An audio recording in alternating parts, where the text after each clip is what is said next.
साथियों नमस्कार। आज हम जानेंगे चुनाव में इतनी अहम क्यों होती है आचार संहिता। आचार संहिता क्या है, आचार संहिता कब लगती है, आचार संहिता की परिभाषा क्या है। तो साथियों, चुनाव आयोग द्वारा जारी किए गए वह निर्देश जिनका पालन चुनाव समाप्त होने तक प्रत्येक पार्टी और उसके उम्मीदवार को करना होता है। यदि कोई उम्मीदवार इन नियमों का पालन नहीं करता है अथवा उल्लंघन करके पाया जाता है तो चुनाव आयोग उसके विरुद्ध कार्रवाई कर सकता है। उसे चुनाव लड़ने से रोका जा सकता है, उम्मीदवार के विरुद्ध एफआईआर दर्ज हो सकती है और दोषी पाए जाने पर उन्हें जेल भी जाना पड़ सकता है। तो निश्चित रूप से आप समझ गए होंगे कि आचार संहिता क्या होता है। आचार संहिता में कुछ नियम होते हैं जिसको आचार संहिता लागू होने के बाद केंद्र या राज्य सरकार नहीं कर सकती है, जैसे कि नई घोषणाएं नहीं कर सकती है। चुनाव तैयारी के लिए सरकारी संसाधनों का इस्तेमाल नहीं किया जा सकता, जैसे सरकारी गाड़ी, बंगला, एयरक्राफ्ट आदि। आचार संहिता लागू होते ही दीवारों पर लिखे गए सभी तरह के पार्टी संबंधी नारे व प्रचार सामग्री हटा दी जाती है।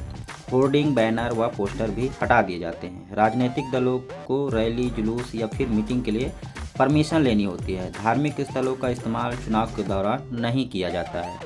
मतदाताओं को किसी भी तरह से रिश्वत नहीं दी जा सकती। रिश्वत के बल पर वोट हासिल नहीं किए जा सकते।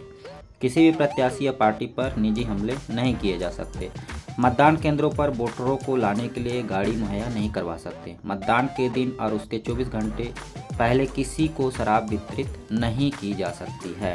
राज्यों में चुनाव तिथियों की घोषणा के पश्चात वहां चुनाव आचार संहिता लागू हो जाती है। चुनाव आचार संहिता लागू होते ही प्रदेश सरकार और प्रशासन पर कई अंकुश लग जाते हैं। सरकारी कर्मचारी चुनाव प्रक्रिया पूरी होने तक निर्वाचन आयोग के कर्मचारी बन जाते हैं। तो निश्चित रूप से साथियों, आप समझ गए होंगे कि चुनाव क्या होता है। चुनाव की तारीख का ऐलान भले ही ना हुआ हो, लेकिन उससे पहले ऐसे कई नियम और आयोग की जिम्मेदारी होती है जिस पर चुनाव आयोग की नज़र रहती है।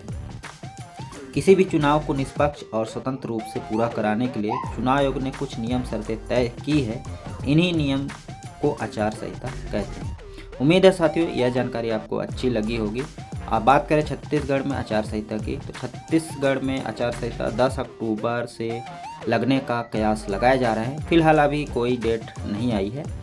तो सरकारी कर्मचारी और भर्ती या अन्य कोई वैकेंसी पर कोई प्रभाव नहीं पड़ता है आचार संहिता की। सिर्फ और सिर्फ राजनीतिक दलों और पार्टियों के लिए आचार संहिता लगाई जाती है कि नियम विरुद्ध ऐसा कोई भी कार्य ना करें। तो निश्चित रूप से यह जानकारी आपको अच्छी लगी हो तो लाइक का बटन अवश्य दबा दीजिएगा। मिलते हैं नई जानकारी के साथ, तब तक के लिए।